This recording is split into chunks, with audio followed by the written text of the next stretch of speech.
مدرسے دو طرح کے ہیں، ایک وہ مدرسے ہیں جو گورنمنٹ سے امداد لیتے ہیں، ایک وہ مدرسے ہیں جو گورنمنٹ سے ایک پیسہ بھی نہیں لیتے۔ ہم پہلے سے کہتے تھے، لوگوں سے بلاتے تھے کہ پیسہ مت لو، یہ ہو نہیں سکتا کہ گورنمنٹ دے اور تم سے لینا، یہ نہیں ہو سکتا۔ آج سے تقریباً 15-20 سال پہلے دلی کے اندر ایک میٹنگ بلائی، بہار کے لوگ بھی اس وقت گورنمنٹ میں تھے، یہ بھی تھے، اور وہ یہ تھی کہ مدرسے والوں کو ہم پیسہ دیں گے۔ سب نے منع کر دیا کہ ہم نہیں جائیں گے۔ میں نے یہ سوچا کہ مجھے جانا چاہیے، چنانچہ میں چلا گیا وہاں۔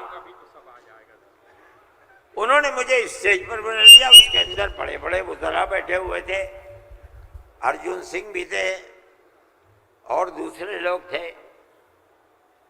وہاں تقریر کرنے والوں نے تقریر کی مدرسوں کے خلاف، میں خاموش بیٹھا رہا۔ اس کے بعد مجھ کو کہا کہ آپ بولیں، میں بولے۔ میں نے ان سے کہا کہ آپ نہیں جانتے کہ مدرسوں کا کردار کیا ہے۔ میں آپ کو بتاتا ہوں، جب 1857 کے اندر لوگوں کا قتل عام ہو گیا تو اب ملک کی آزادی کے لیے جہاد کرنے والے مجاہد ہی ختم ہو گئے۔ جن لوگوں نے جہاد کیا تھا وہ جیل میں پکڑے گئے۔ جب عام معافی کا اعلان ہوا تو علماء نکلے اور سر جوڑ کر بیٹھے۔ 57 میں جہاد ہوا تھا، ٹھیک 9 سال کے بعد 1866 میں دارالعلوم کی بنیاد رکھی۔ کیوں؟ اب مجاہد زندہ نہیں رہے، دارالعلوم میں جنگ آزادی کے لیے مجاہدین کی فیکٹری بنانی تھی، وہ ہے دارالعلوم کے اوپر۔ مدارس اسلامیہ زندہ باد، جمعیت علماء ہند زندہ باد، نعرہ تکبیر، اللہ اکبر، مدارس اسلامیہ، اللہ اکبر۔ اس فیکٹری سے بڑے بڑے ہزاروں مدرسے بن گئے۔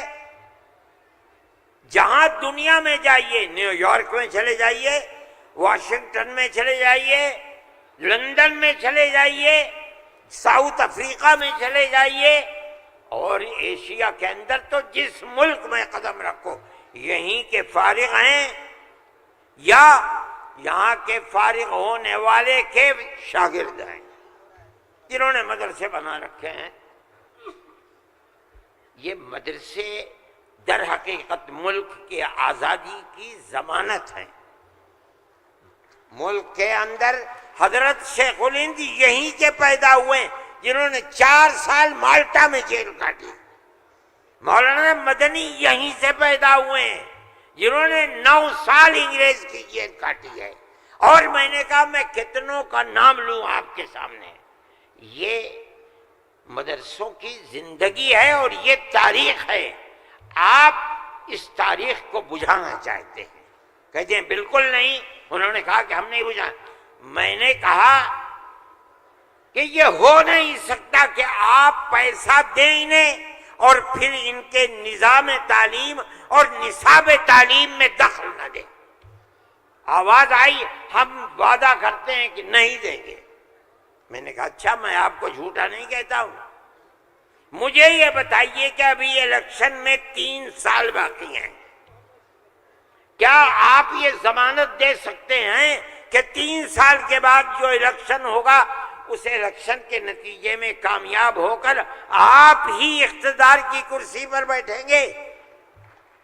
کہنے لگے نہیں دے سکتے۔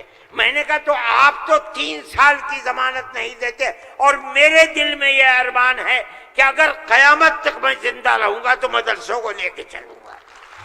میرا آپ سے کیسے ہو جائے گا؟ میری آپ سے اس میں مثالات نہیں ہو سکتی۔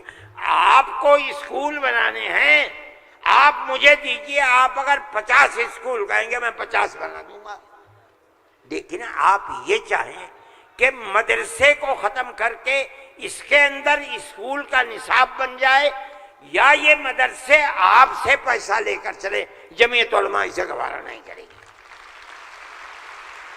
میں نے ان سے کہا کہ مدرسے اور مسجد میں کوئی فرق نہیں ہے۔ کہنے لگے وہ کیسے؟ میں نے کہا اس لیے کہ اگر مسجد میں نماز پڑھی جاتی ہے، مدرسے میں نماز سکھلائی جاتی ہے۔ اگر مسجد میں نماز کے اندر قرآن پڑھا جاتا ہے، مدرسے کے اندر قرآن پڑھنا سکھلایا جاتا ہے۔ کیسے دونوں الگ ہو جائیں گے؟ یہ دونوں ایک دوسرے کے ساتھ ہیں۔ جیسے ہم مسجد اپنی خود بناتے ہیں، چاہے ایک چھپر ڈال کر کے بنائیں، اسی طرح ہم مدرسے میں بھی آپ سے کوئی مساعدت لینا ہم نہیں گوارا کرتے۔ اچھا، میں یہ کہہ کر کے بیٹھ گیا، صدیقی صاحب جن کو گورنمنٹ نے بنایا تھا اسکولوں کو ان کا اقلیتی کردار دینے کے لیے، وہ میرے برابر بیٹھے تھے، وہ بھی اس اجتماع کو بلانے والے تھے۔ اس کے بعد ایک اور صاحب کھڑے ہوئے میرے بعد، انہوں نے پہلے تو یہ کہا کہ مجھے بڑا افسوس ہے کہ آپ نے ارشد کے بعد مجھے بلا لیا، کچھ وقفے کے بعد بلاتے۔ انہوں نے تقریر، اور جیسے انہوں نے کہا، میں نے اس پر یہ کہا کہ میرے اندر یہ طاقت ہے، آپ جو فرمائیں گے میں اسے قبول کروں گا، خاموش، میں کوئی اس کی تردید نہیں کروں گا، اس لیے آپ فرمائیے۔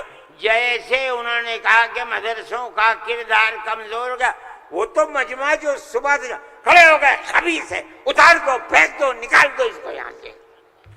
جب آگ لگنے لگی تو میں نے صدیقی صاحب سے کہا، اچھا صدیقی صاحب میں تو جا رہا ہوں۔ صدیقی صاحب نے مجھے پکڑے، بھائی خدا کے لیے بیٹھ جاؤ، یہ مجمع ہمارے قابو میں نہیں آئے گا۔ تو میں نے ان لوگوں سے کہا کہ بھائی کیا بات ہے، کیوں آخر گھبرا رہے؟ ایک بات ہے، آپ کی مرضی کے مطابق ہے آپ قبول کیجئے، نہ مرضی کے مطابق ہے آپ نہ قبول، لیکن اس اجلاس کے اندر یہاں کیوں شور بچاتے ہو؟ خیر وہ لوگ بیٹھ گئے۔ جب ہو گیا تو میں اٹھ کے بھاگ گیا۔ کانگریس گورنمنٹ کی جو بالکل آخری شخصیت تھی، انہوں نے کہا کہ بھائی سونیا جی صدر تھیں، انہوں نے کہا کہ آپ نے کیا کر دیا، میں پہلے منع کرتی تھی کہ اس مسئلے کو نہ چھوڑو، بند کر دو اس کو، جو مدرسہ بند ہو گیا۔ آج بھی یہی مصیبت تھی، ان مدرسوں کے خلاف ابتدا میں جو امداد نہیں لیتے تھے کوئی نہیں بولتا تھا، اس لیے کہ جب تمہارا کھایا نہیں ہے تو تم ہم سے پوچھ کیوں سکتے ہو؟ جو تمہارا کھاتے ہیں ان سے جا کے کہو، انہوں نے کھایا ہے اب تم ان کے حلق سے نکالو، ہم نے تو کبھی تم سے 2 پیسے بھی نہیں لیے۔ دارالعلوم دیوبند کو سن 56 کے اندر، 1956 میں، جو اس وقت یہاں بہار کے آدمی تھے اور ملک کے صدر جمہوریہ تھے ڈاکٹر راجندر پرساد، وہ دیوبند آئے تھے۔ انہوں نے دیوبند، حضرت رحمت اللہ علیہ زندہ تھے، حضرت مدنی، انہوں نے دارالعلوم کے لیے ایک لائبریری کے پیسے دارالعلوم کو دینے کا وعدہ کیا۔ جب وہ چلے گئے، اب شکریہ ادا کیا ان کا بہت، جب وہ چلے گئے تو ان کو خط لکھ کر بھیج دیا گیا کہ دارالعلوم دیوبند کے بنانے والوں کا یہ حکم ہے، یہ اصول ہے کہ کسی بھی مسلم یا غیر مسلم حکومت سے کبھی کوئی مدد نہیں لی جائے گی، اس لیے ہم آپ کا شکریہ کے ساتھ واپس کرتے ہیں۔ آج تک حکومتوں پر حکومتیں بدل گئیں، انگریز گورنمنٹ، پھر اس کے بعد ہندوستان کی، مگر اس کے اندر کوئی فرق نہیں پڑا ہے۔ لیکن اس کے بعد جنہوں نے لیا تھا گورنمنٹ سے، پھر اس کے بعد ان مدرسوں کے اندر بھی ہاتھ ڈالنا شروع کر دیا۔ جمعیت علماء اس سلسلے کے اندر کورٹ میں گئی، اگرچہ ان مدارس کے سلسلے میں کوئی فیصلہ ابھی تک نہیں آیا، لیکن ہم یہ سمجھتے ہیں کہ قانونی اور دستوری اعتبار سے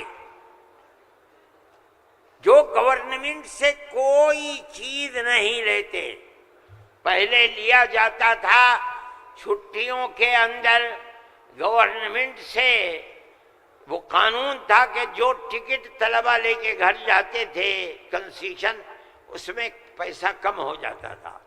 جب گورنمنٹ کی نظریں بدلنی شروع ہوئی، دارالعلوم نے بند کر دیا، اس کو ہم نہیں لیتے۔